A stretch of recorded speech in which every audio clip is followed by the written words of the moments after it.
এরপর প্রশ্ন হলো, মানুষের মৃত্যুর পর মাটির নিচে কবরস্থ করা হয়। প্রশ্ন হলো, জান্নাত জাহান্নাম আসমানে না মাটির নিচে? খুব দরকারি প্রশ্ন। জান্নাত কোথায় ভাই? জান্নাত হলো ঊর্ধ্ব জগতে। জান্নাত হলো কোথায়?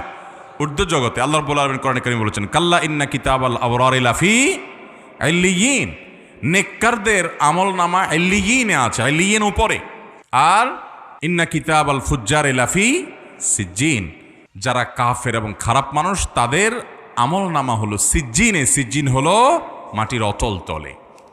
এবং নবী আলাইহিস সালামের এক হাদিসে আমরা দেখতে পাই, তিনি বলেছেন, ইযা সাআলতুমুল্লাহ আল জান্নাহ, আল্লাহর কাছে যখন তোমরা জান্নাত চাইবা, ফাসালুহু আল ফিরদাউস, তখন তোমরা আল্লাহর কাছে জান্নাতুল ফিরদাউসটা চাইবা।